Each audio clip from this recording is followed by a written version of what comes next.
Good evening and welcome to the Imagine Austin Speaker Series. My name's Sam Tedford and I'm a planner with Imagine Austin, the city's comprehensive plan. This speaker series is an opportunity to promote and implement the vision for Austin laid out in our comprehensive plan through shared dialogue and mutual learning. We invite targeted thought leaders from local experts to internationally renowned leaders to present on ideas that range from mobility and housing to natural and built environment to community health and social equity. The event tonight is very kindly being filmed by ATXN, and the video from tonight's presentation will be available on our website, austintexas.gov/ImagineAustin, and you can share it with those who couldn't make it tonight. The Imagine Austin Speaker Series is hosted by the City of Austin Planning and Zoning Department, and tonight we've collaborated with the Austin Resource Recovery to complement the City of Austin's goal of reaching zero waste by 2040. But before we hear from our incredible speaker tonight, I'd like to hand it over to Jennifer Denton from Austin Resource Recovery.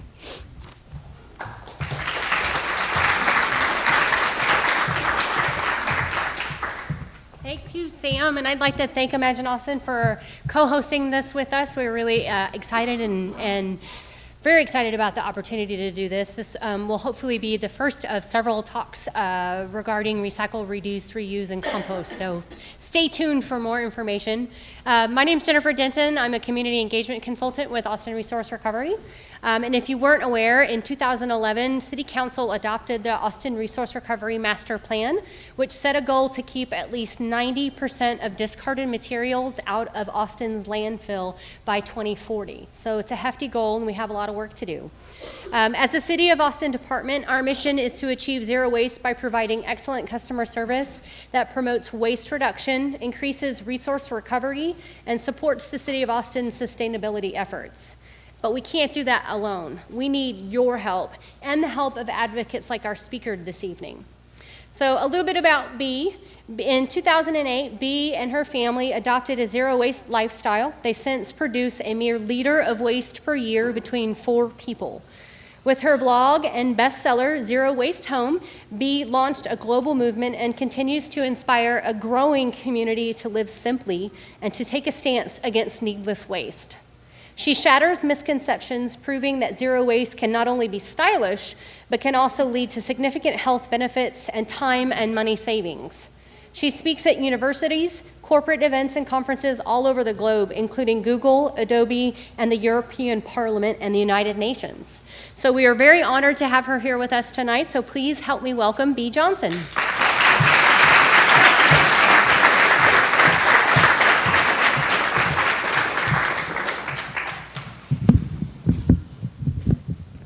First, yes.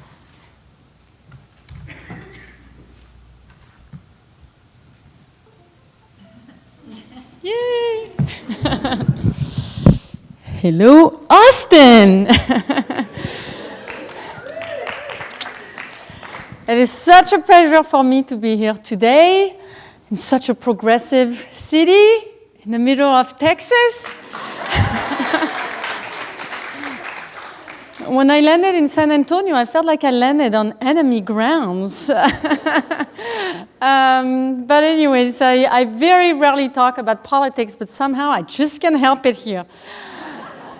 We actually considered at one point moving to Texas because my in-laws live in San Antonio, and believe me, we did not consider the other cities, we considered Austin. But in the end, we still stuck with California, sorry. Anyway, so I am here tonight to talk about my zero waste lifestyle. And so first, well, let me present my family.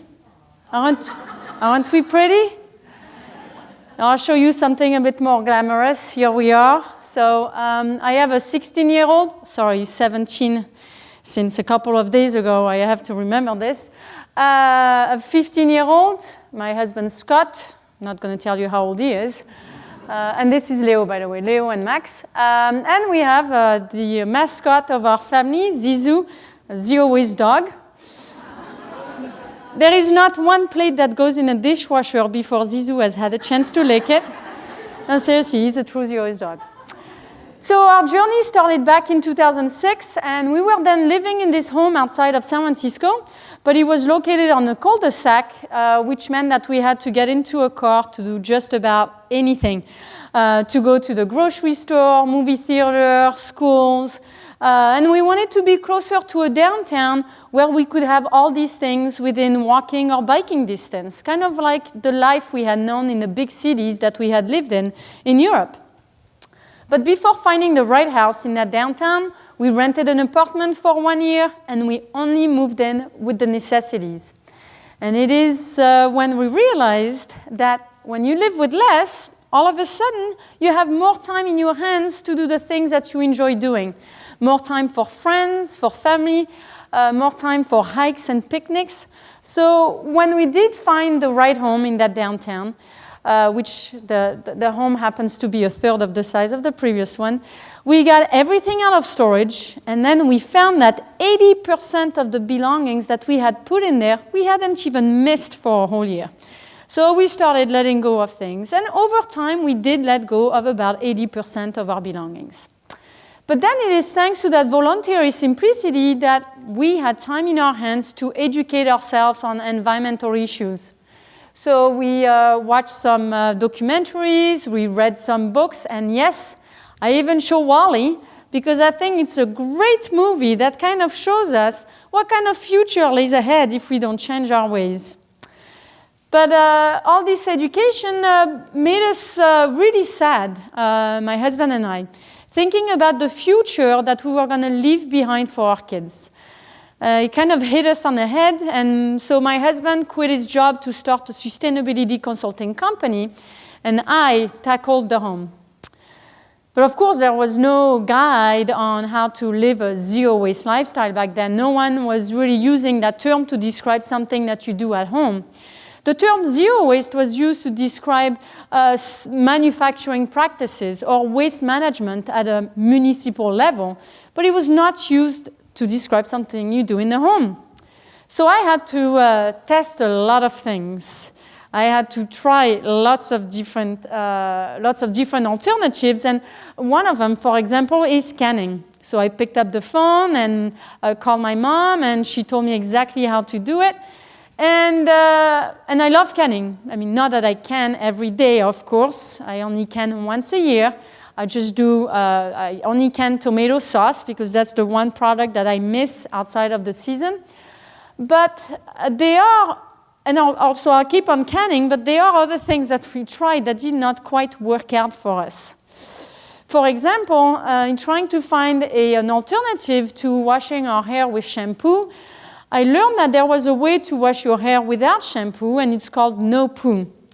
So what you're supposed to do is sprinkle baking soda on your hair when it's wet, and then you rinse it out with apple cider vinegar. Now, I did this for 6 months. And after 6 months, well, sure was not pretty. The oils of my hair migrated down to here. I ended up with frizzy ends, not quite the look I was looking for. But I think I reached rock bottom when one night I went to lay down next to my husband, and he looked over, rolled his eyes, and said, "I am so tired of you smelling like vinaigrette, Bea. You know, it's really not sexy." So I thought at that point, okay, maybe I've gone too far here. And maybe in order to save my intimate life, I should find another alternative. So I have since given up baking soda or the no poo option, and we've adopted something else that is not shampoo or baking soda. We'll talk about it later. But simply in this case, we decided no poo is not for us. There was a time when also I questioned all the cosmetic products that I had in my pouch. I had a cosmetic pouch. And so I went to Pharmaca. Do you guys have Pharmaca here? It's like a green drugstore. So I went to Pharmaca with my cosmetic pouch, and I asked the salesperson to give me a green alternative for all the products in my pouch. And she said, "Well, I'm sorry, but I don't have a lip plumper for you." Now, for those who don't know what a lip plumper is, it's gloss with an ingredient that tingles your lips, and it's supposed to make them bigger. No, it's total BS, actually. I've put, sorry for the swear word. It's an acronym, actually. It doesn't count as a swear word. But I've put a ruler on my lips, and I've done the before and after. With the lip plumper, there was no augmentation. But in my head, it was an important product because I had always had it. So in that case, I was disappointed. So I, of course, fell back on Google and Googled natural way of plumping your lips. And I found this YouTube video of this beautiful woman, a little bit like Angelina Jolie, nice big plump lips. And this woman says, well, it's simple. All you need is stinging nettle. She said you remove the leaves and you roll the twig on your lips, and then she shows you the beautiful result. And I'm like, wow, that is so simple. And we have a bunch of stinging nettle. How did I not think of this earlier? So I put on some gloves and I went out to forage stinging nettle, and I brought it back to my kitchen. I removed the leaves off the twig, just like she showed in the video, and then I rolled the twig on my lips. Well, guess what? OMG, did it hurt. But it also, of course, did not provide the results I was expecting. Sure, I ended up with exploded lips, but not the right explosion, you see, because I ended up with hard red bumps a little bit everywhere. Maybe if I had two that were placed right here, I could have worked it out, but they were not even balanced. So in that case, I thought, okay, forget about stinging nettle, I should just be content, or I should just be happy with what God has given me, these ones. Yes. It's a whole process, or evolution. There was a time, my thing stopped working. That's because I have reusable batteries.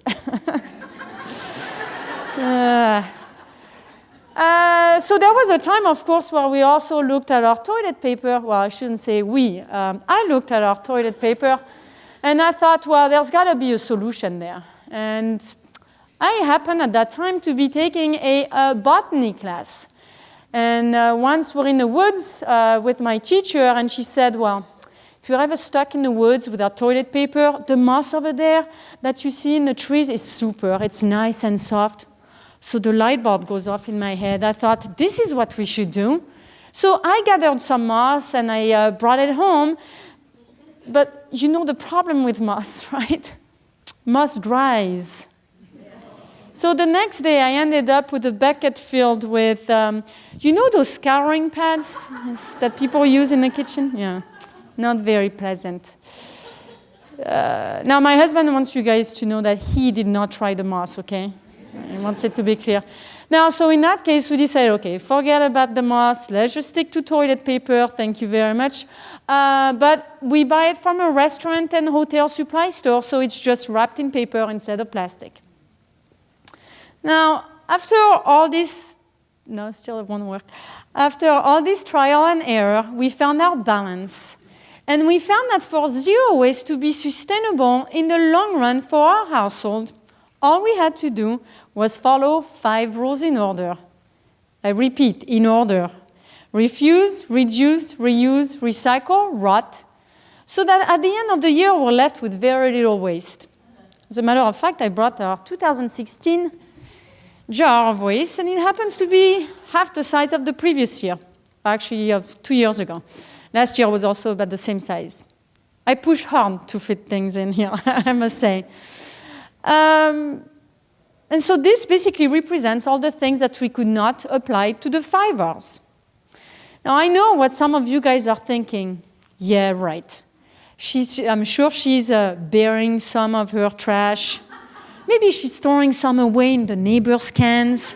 Or maybe she takes some on walks and throws it in the city cans. No, that's not the case. We don't have anything to hide. You're going to understand very quickly how we do this. So the first rule is to refuse what we do not need. We've simply learned how to say no. Because today in this consumerist society, we're the targets of many, many promotional goods. But every time we accept them, we're creating a demand to make more. Every time we take a free plastic bag, it's a way for us to say, oh, I love plastic bags, and please drill more oil from the ground to create a replacement, and a replacement will be created. So we simply say no to this. We also say no to, so we say no to single-use plastics, but we also say no to freebies. We also say no to junk mail. And yes, in the US, it's quite difficult. But we've managed, we no longer receive any. In Europe, it's as simple as putting a sticker on your mailbox that says, no junk mail, thank you, and they won't deliver it. But in the US, the postman has to deliver it, so you have to take bigger steps. But it's possible, we no longer receive any. We also say no to business cards. I repeat, we also say no to business cards. Yes, I have to repeat it because at the end of each of my talks, someone tries to give me a business card. But I have found that in 99% of the cases, when someone tries to give me a business card, I've already had a contact with the person. If, for example, I invite a plumber to come over to my house for a repair, and the first thing he does when I open my front door is to hand me a business card, there is no point in accepting it. If he's at my doorstep, he obviously has my address. If he has my address, I've obviously given it to him. We've already been in contact, so there is no point in accepting his business card. The second rule of the zero-waste lifestyle is to reduce what we do actually need. Of course, we need a roof on our heads, we need a few pieces of clothing and of furniture, but we've gone through a decluttering process. The beauty of decluttering is that it allows us to put back on the market very valuable resources, stuff are resources in themselves. It allows us to put it back on the market so others can have access to them, and it boosts the second-hand market, which is extremely important for the future of zero waste. So this is a picture of my kitchen. As you can see, I don't have much on the counters, but it's much faster to clean this way. And next to my stove, I used to have a jar filled with accessories. I had about 10 wooden spoons. And here I realized that, well, I only have 2 hands, and when I stir, I only use 1 hand. So what's the point of having 10 wooden spoons? 1 is enough. So this represents the only accessories we have in our kitchen. They each have a very specific use and function. This is a picture of underneath my sink. This is a space that I was not so proud of before, because it was filled with cleaning products. Because I was listening to what the marketers tell us. Well, they tell us that for each application, we need a different product. To clean the floors, a product, the windows, another product, the ground, another product, the toilets, another product, stainless, another product, and we end up with a cabinet filled with products that are not only toxic to our health, but they're also products that are completely unnecessary because we found that we can clean the whole house with just a mix of white vinegar and water in a spray. And we also have Castile soap, which we buy in bulk. We refill our container.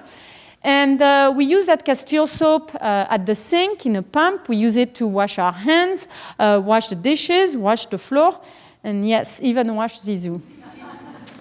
I told you Zizou was a zero-waste dog. This is our bedroom, and well, the bedroom that Scott and I share. And as you can see, we don't have much in our bedroom, but we do have the things in our bedroom that we need in order to do the things that we do in our bedroom. Good, some of you are getting this.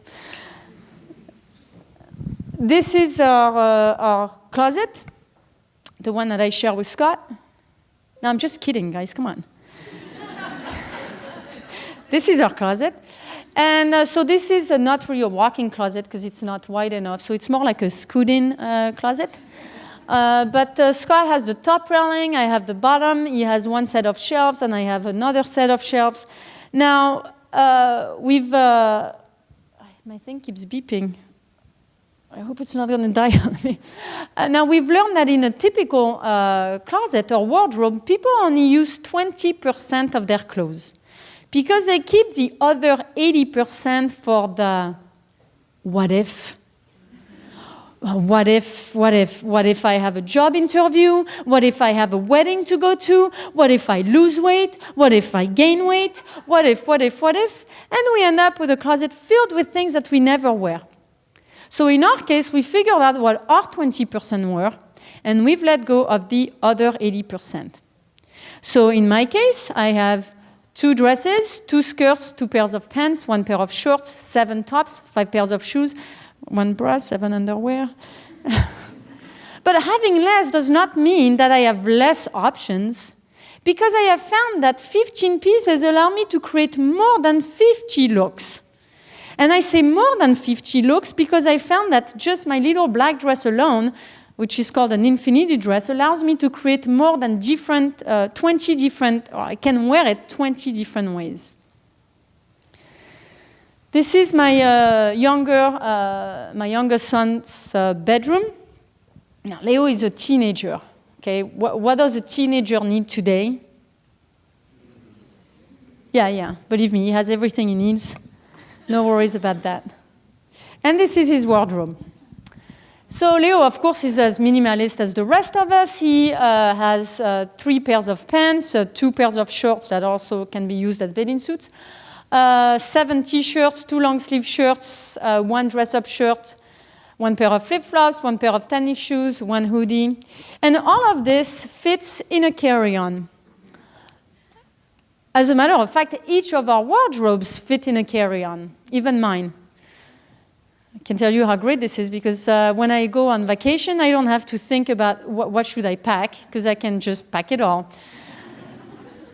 But the beauty of this is even better, is if we want to go away for a weekend, a week, a month, all we have to do is put our wardrobes in our carry-on, we zip it, we're out of the door, then we have a cleaning service that comes, cleans the house, and then we have people that rent our house out and end up paying for our vacations. Now, this is an idea that Scott had about 5 years ago. You guys need to understand. Scott only has 2 good ideas a year. And I must say that, yeah, he blew my mind on this one. He hasn't had one yet for 2017. I'm still waiting. He knows I say this, by the way. He agrees with me. This is the same space that, so these are the same shelves, but I've wanted to include these pictures to show what we did when the kids were little. So when they were little, they shared the bedroom, which is now Leo's bedroom. And so when we simplified our lives, we asked the kids to pick their favorite toys. And they picked Lego and Playmobiles, which are 2 brands that are made to last a long time. They don't really break. So then at the end of their useful life, when the kids actually didn't play with those things anymore, they were able to sell them on Craigslist or eBay with our help to then buy themselves a more age-appropriate replacement.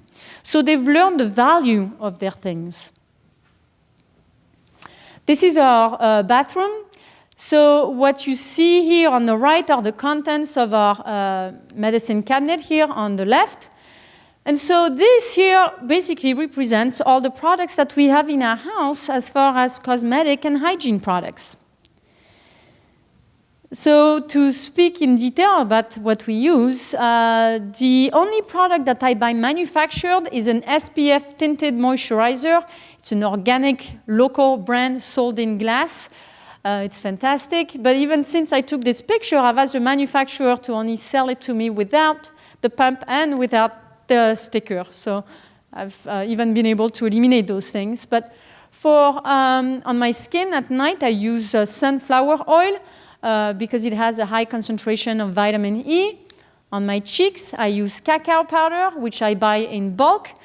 And so just to refill my little container, it cost me 72 cents. There is no way that I could buy some cheek powder from Sephora, especially an organic brand, for 72 cents. On my eyes, the black is coal powder, which I make from burnt almonds, and I apply it with a coal applicator, which is the way they apply coal in the Middle East. Mascara is the recipe I am most proud of in my book, because it took a lot of tries, a lot of testing to find the right concoction. I went out to dinner with my girlfriends once trying a recipe, and I came home to find that I had black down to here. You'd think my girlfriends would tell me, right? Apparently no, so they're not my girlfriends anymore. But then also I make a multi-purpose balm. I use it to smooth out my hair, add shine to my nails or my cheeks, my lips. And it's it's as simple, all it is, it's vegetable oil and beeswax. Now, for hygiene, my husband and now my 2 teenagers use a double-edged razor to shave, but they dry their blade after each use, which greatly, greatly extends the life of the blade. They only need to swap it out once every 6 months. To wash our hair, no need for baking soda or apple cider vinegar anymore. We use 1 bar of soap, which we buy unpackaged from the health food store. And it's a generic brand of soap. We use it to wash our hair, but also our face, our body. And my husband and the kids also use it to shave. Scott likes to have his hair a little spiky in the front, so I make a little hairspray for him. All it is, it's lemon peels that I would have used for cooking, to which I add water, I let it reduce, then I filter it, and then it's magic, but it actually sticks to the hair. It's just like hairspray.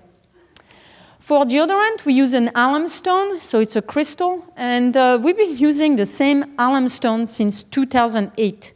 So you can imagine how many tubes of deodorant we've been able to avoid or eliminate thanks to that.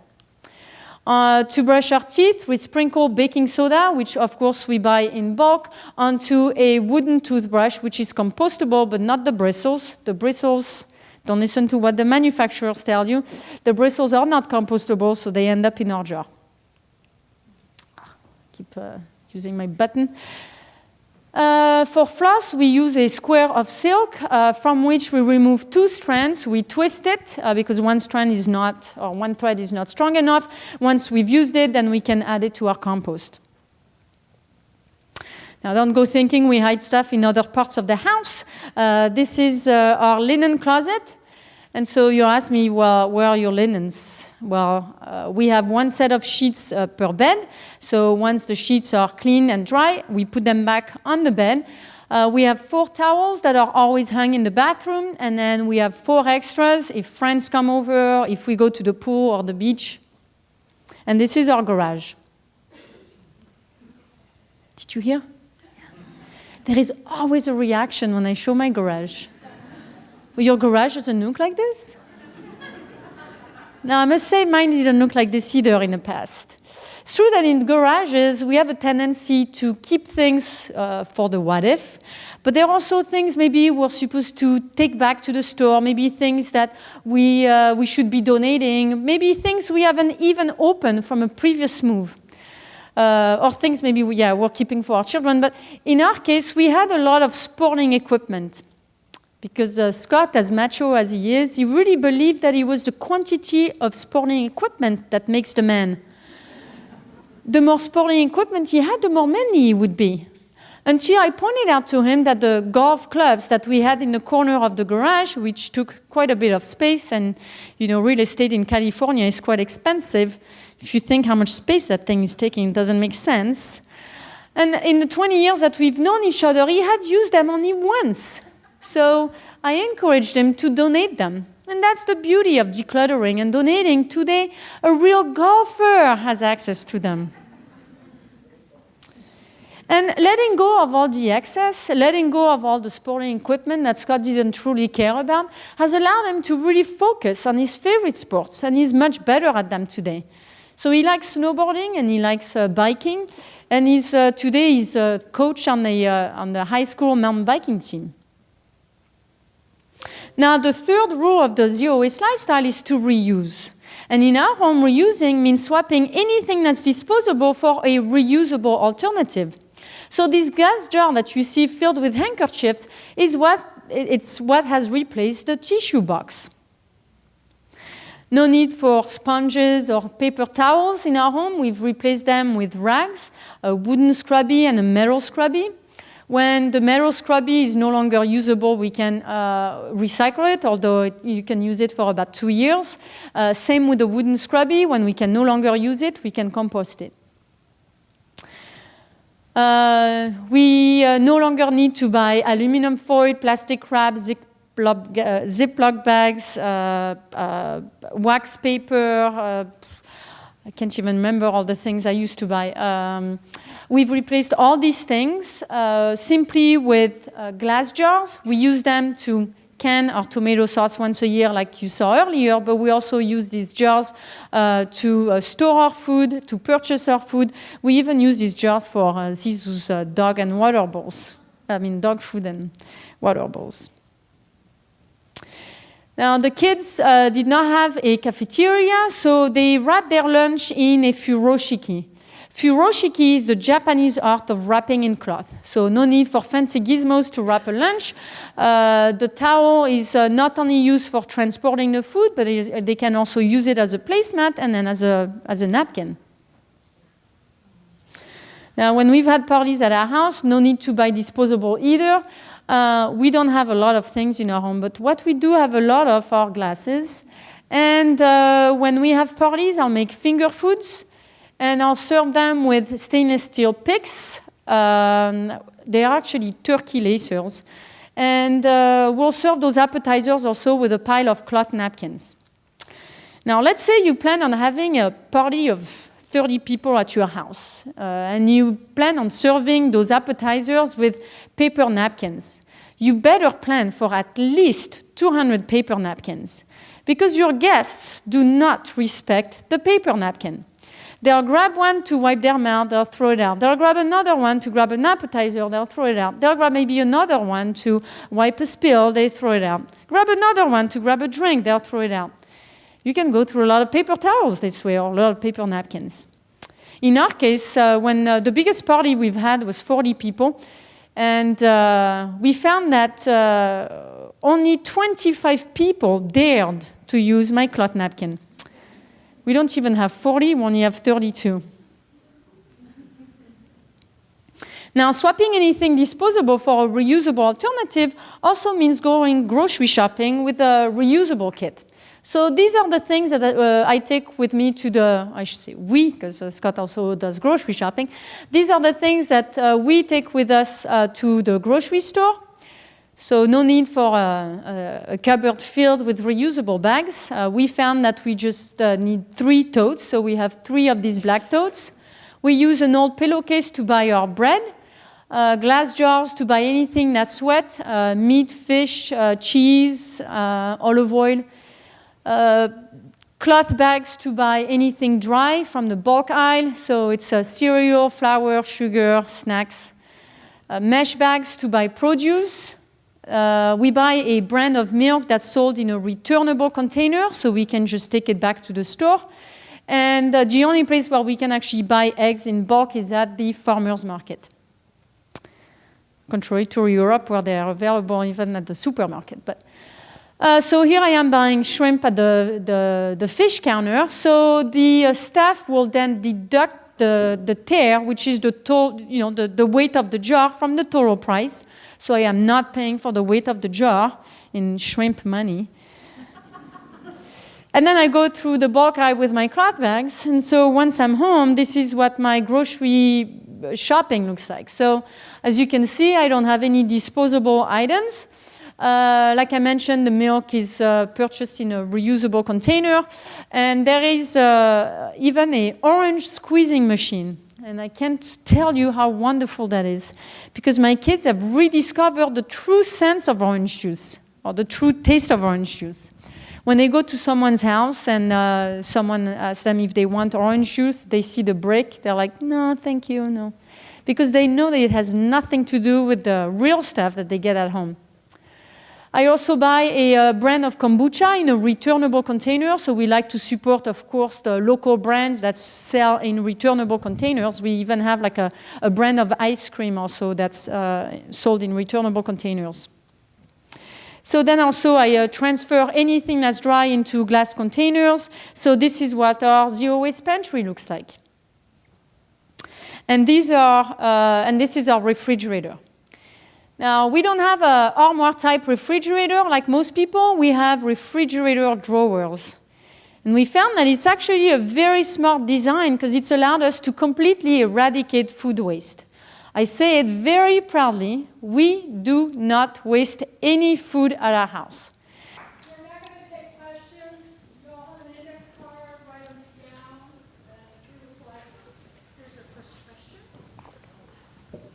I have to read them. What about the Zizou's poop bags? I am super lucky. I have a shy dog. Zizou only poops under the Catholic Church, deep in the ivy. Do you think I'm going to go there with my heels, going in the ivy looking for his tiny little thing? No, I don't. I actually leave it there. Because we can hardly see his things. But that said, I know some people don't want to cancel their newspaper subscription because they need the plastic bag from the newspaper to pick up their dog poop. But believe me, you can feel confident that you can cancel the subscription, because if you still subscribe to a newspaper, I'm sure you still have other plastic bags that you can use in your home. A frozen pea bag, for example. I mean, I personally don't buy that, but someone that still subscribes to a newspaper can probably use that. There's been like some rare occasions where we've had to pick up Zizou's things. In that case, we've used a piece of paper. And when he's gone in the yard, we pick it up with a little, what do you got? I can't say, no, it's a trowel. Is that it? I have trouble saying it. It's the French accent, damn it. Well, anyway, so we pick it up with this little shovel, and then we put it in our toilet. So I once took a tour of the water treatment facility in our town. It was like part of one of the kids' field trips. And I asked her, I said, is it okay to flush dog poop in the toilet?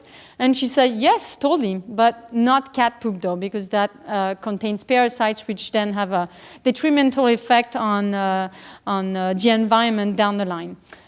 But for dog poop, yes, you can pick it up with that. And depending on the size of your dog, you can use paper. For Zizou, a receipt would do. But I don't accept receipts, so I don't have anything. Yes? Well, okay. No, so we have equipment for snowboarding and camping. Camping is super important in our family because when you adopt a zero-waste lifestyle, you want to be out more in nature, and doing things outside is very important for us. So we do have a camping equipment, but we've reduced there too. We have a minimalist set of camping equipment. And so that's we have a garage attic. So in the garage attic, we have the snowboarding equipment and the camping equipment. We also have an earthquake kit, because we live in California. Yes? So I buy our food in bulk, and at Ingredients here in Austin, you also have it available in bulk. It's actually, for us, it's something that's very difficult to find in bulk. So I was surprised to see that Ingredients had it, so you guys are lucky. For us, it's 25 minutes away, so I'm not making a special trip for that. I'll buy it when I'm in that area. But Zizou actually, like I mentioned, he licks all the plates, all the pots before we put them in the dishwasher. He eats a few of our little scraps. He only uses the dog kibbles if he's desperate, if we've done a great job at licking our plates. And again, in that case, we've reduced the dog. Right? We don't have a big dog, we have a tiny one. So we could not refuse having a dog, we reduced the dog, and so in that case, that means small poop and not a lot of food. We have a question. How much of your meals do you make from scratch? All my meals are made from scratch. But our cooking has changed. I used to make a lot of fancy kind of meals made from super packaged ingredients, or sometimes ingredients that came from far away. And then as we adopted a zero-waste lifestyle, I've let go of all those recipes. I went through my recipe book and let go of all the recipes that called for ingredients that I could not source in bulk.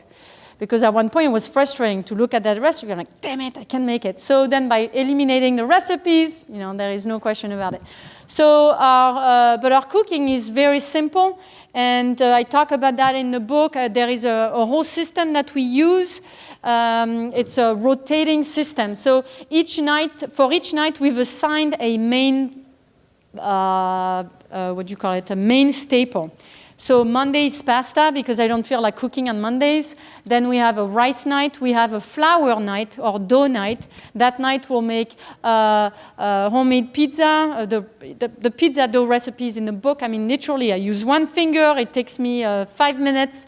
And the only thing, the only time required there is to let it rise.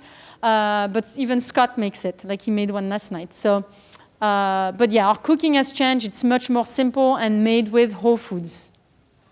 Not the whole food store, but whole foods. Yes. Do I own books? So no, in our house we only have one book. It's mine. Not because we need it. Obviously, everything is in my head. But we have that book for renters. So when we rent our house, we don't disclose that it's a zero waste home because we don't want to scare the out of people.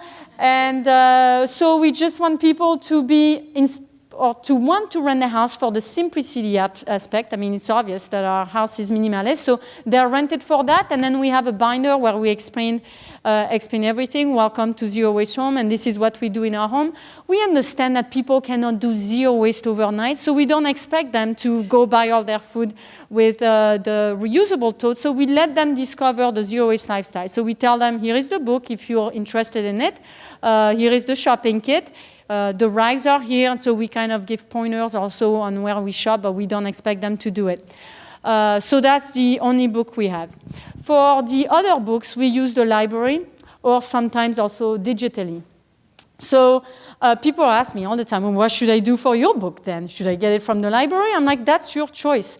Or people ask me, should I get it digitally? Personally, I have trouble reading books digitally.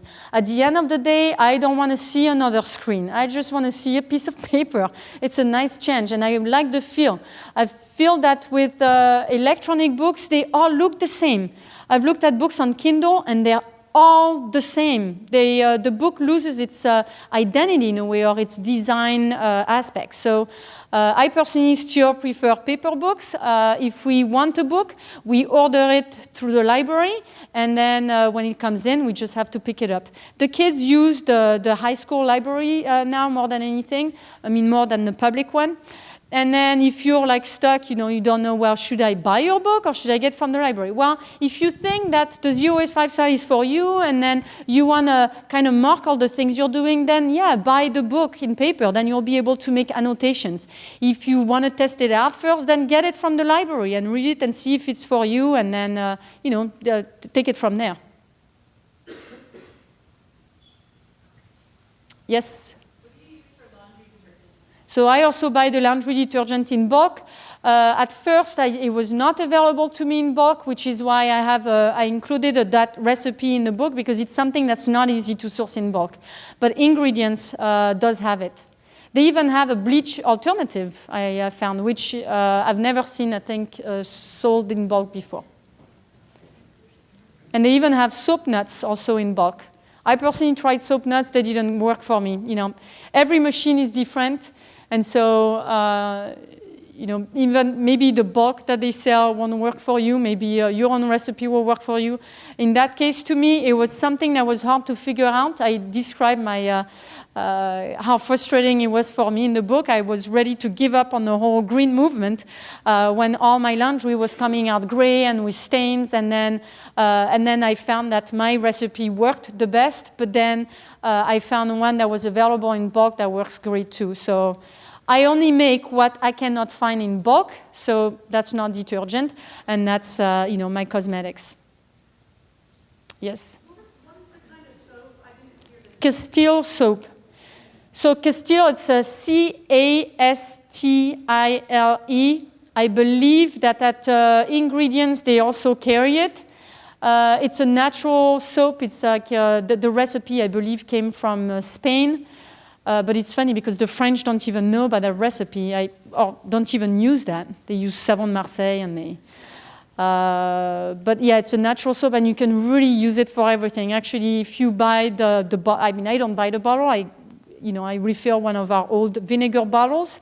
But if at the store they have bottles, and they'll give you like 100 use that you can do with that soap. People even brush their teeth with it. I've tried it. I didn't like it. it kind of leaves like a waxy film on the teeth. Yes? You talked a bit about how you have the drawers for your perishables. Can you describe a bit more how often you go shopping for like vegetables and meat, and you're always keeping those containers along to Yes. put everything in? So I only go grocery shopping once a week. I have a full-time job. I don't go every day.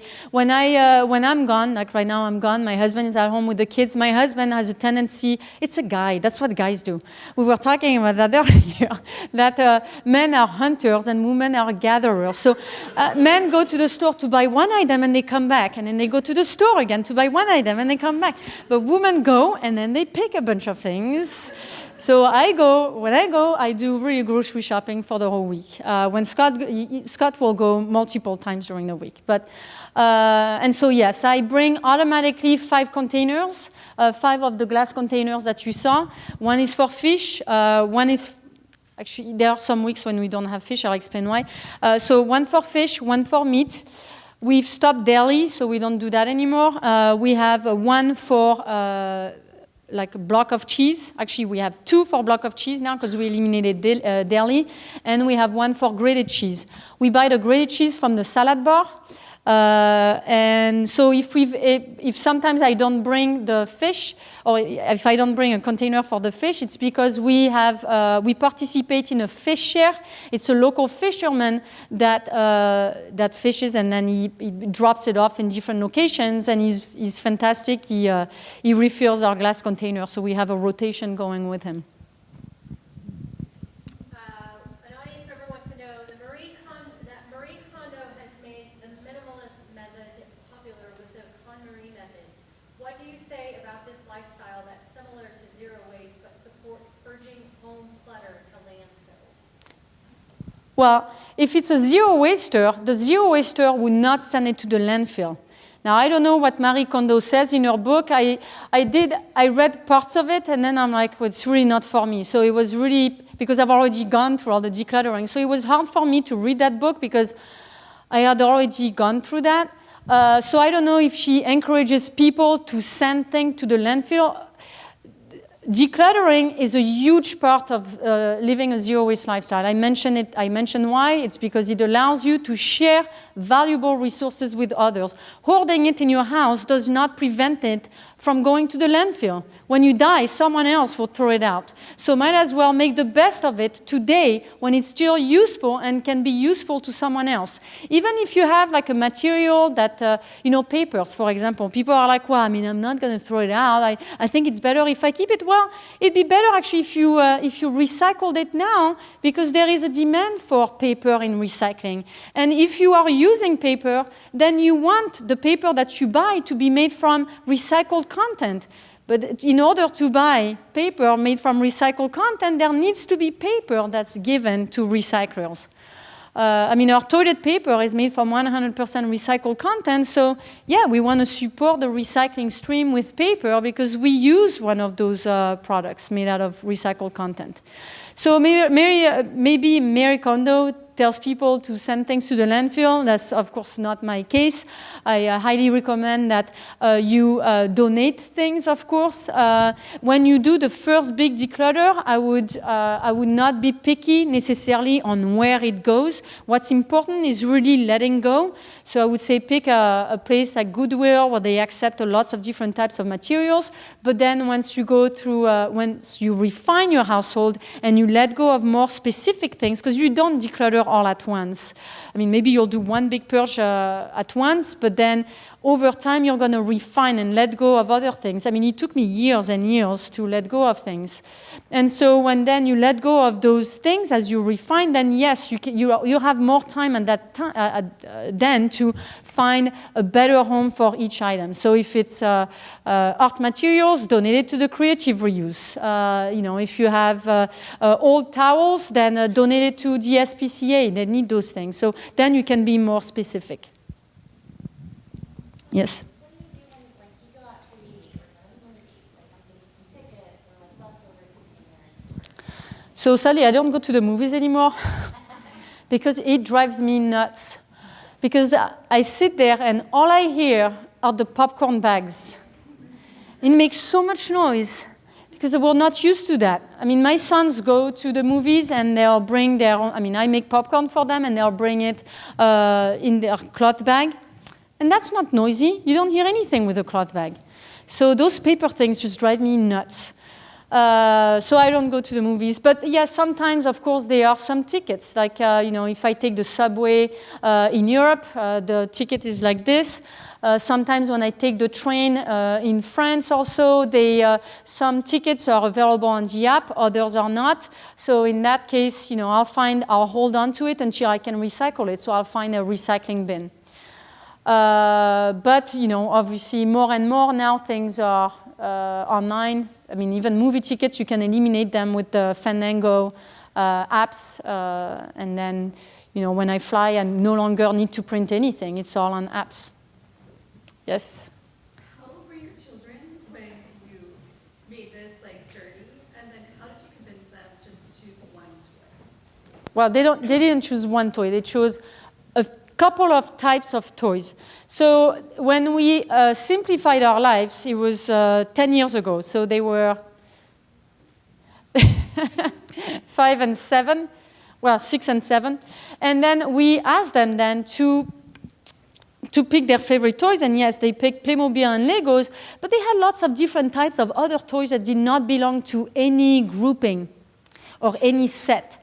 And that was easy for them. Now, like McDonald's, because back then we did that. We ate at McDonald's, they'd get the toys. So then we had those cheap McDonald's toys.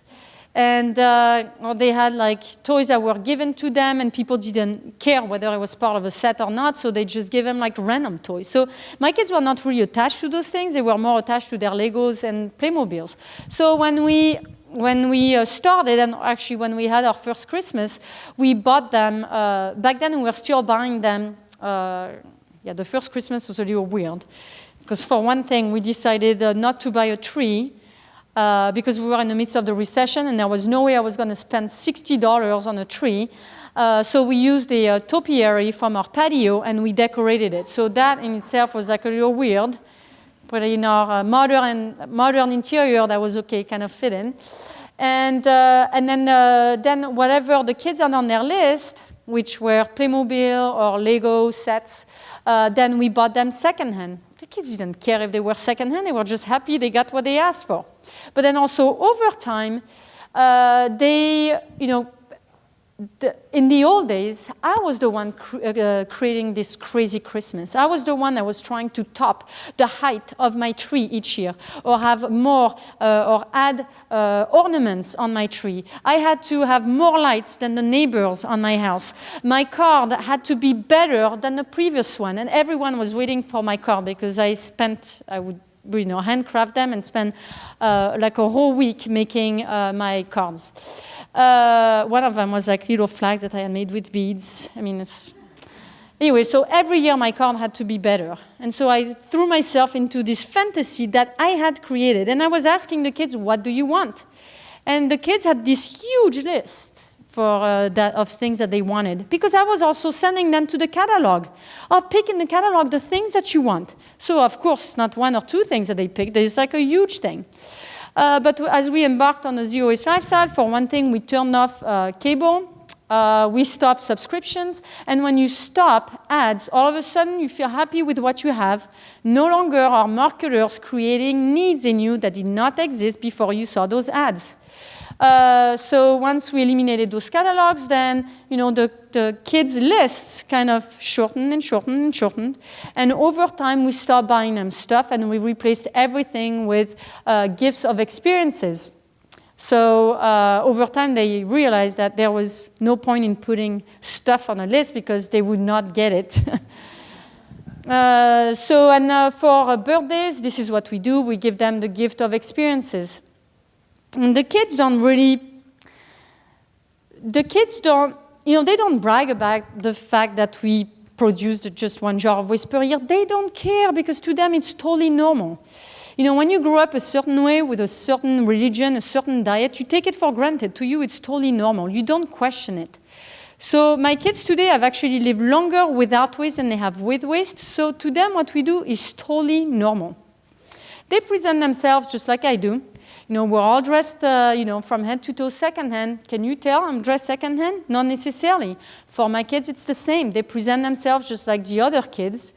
The other kids don't know that their clothes are secondhand because they're wearing the things that they would buy from the store anyways.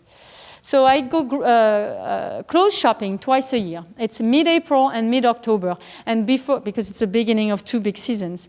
And so we're not always shopping. So when I go, though, I ask the kids specifically, what is it that you want me to buy for you?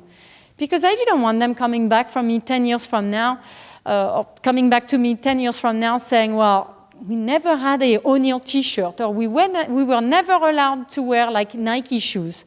So when I go to the thrift store, I ask them, what is it that you want? And specifically, I'll make an effort in finding those things.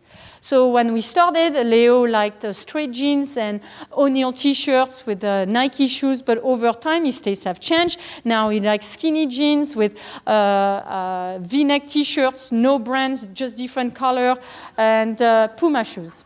So I go to the thrift store and I find those things.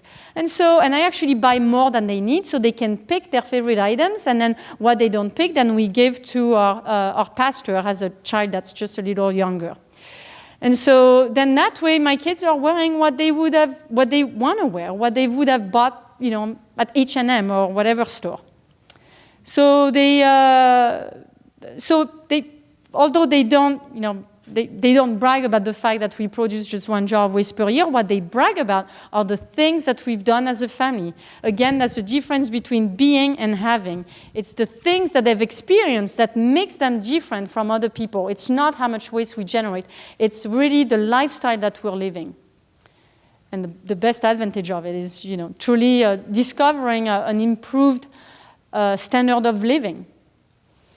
There is, I don't know if did you guys see, what is it called, The Matrix? So in The Matrix, Neo is exposed to an alternative world, right? And at one point he has a choice to take the pill that will keep him in the world that he knows well and just forget about this other alternative world. Or he takes the other pill, but then you'll be thrown into this alternative world. And he chose to take the pill where he's thrown into this alternative world. So of course, at first it's scary. He didn't know how to fight, so he got, hit a bunch of times. He's just a bad fighter at first. And then as time goes on, he becomes stronger and stronger and stronger. And then at the end, he's basically king of that world. And he would never think of going back to the world that he used to know. Well, I believe the zero waste lifestyle is just like that for us. We've taken that zero waste pill, and we're committed to it. And at first it was hard because there were no guide on how to do this. We had to test a bunch of things. We had to find what was right for us. We had to find a system. But then as time went on, we became stronger and stronger and stronger as our trash was getting smaller and smaller and smaller. And then now we're at the point where we're like, my gosh, life is so much better. It's taking blinders off. And we never think of going to the old ways because now we see the old way as being a waste of time, a waste of money. It was not having our priorities right. So hopefully my kids will do that. I can't predict the future. I can't tell whether my kids will do zero waste or not when they grow up. What reassures me is to know that as a mother, I am giving them the tools to do it if they choose to do it. Yes? Yeah, you were first over there. Were there any habits that were surprisingly hard to break? The hardest thing to do, the habit maybe is consuming. The biggest challenge for us was to find a system that works for us. When I got started, I got a little bit I got embarked on too much homemaking, because it was an easy way to eliminate packaging. So I made my own bread, my own cheese, my own butter, my own soy milk. And I can see actually the blogs that have emerged from mine are doing the exact same thing. people take that homemaking kind of path because it seems to be an easier thing to do. But in the end, if you do this, if you complicate your life to a point that you're spending more time worrying about your waste than your actual life, then you're not going to stick with zero waste in the long run. So for us, it was finding a balance. I describe it in the book. For me, it was going to my mother's house, which is a regular household. And I went in there and I'm like, boy, I'm doing way too much. I'm making my own cheese, my own butter. I mean, and there is no way I'm going to be able to stick with the zero waste lifestyle doing just this. It's become a pain in the neck.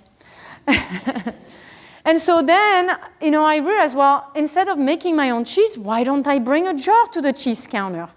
I mean, now you're like, duh, but I didn't think of that back then. And so then I brought my jar to the cheese counter. After all, those cheesemakers are way better than me at making cheese.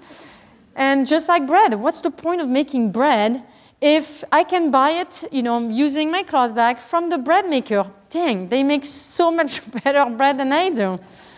And so little by little, I let go of all those extremes, and that's when we found our balance. I find that where it's for food, it's easy. The rule is just buy it in bulk.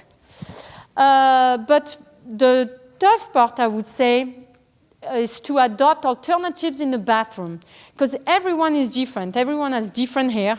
People tell me, well, baking soda works for me. Well, great, it worked for you, but for me, it didn't. I have fine hair, long hair. Maybe it works on yours, it didn't on mine. So in the bathroom, I feel that because everyone has different skins, everyone has different hair type, it was really hard to find something that worked for us, and I should say all of us, even as a family.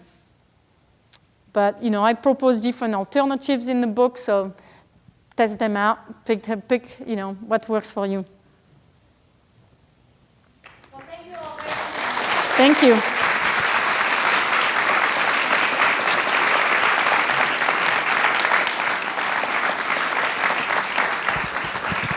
Thank you, and happy zero waste journey.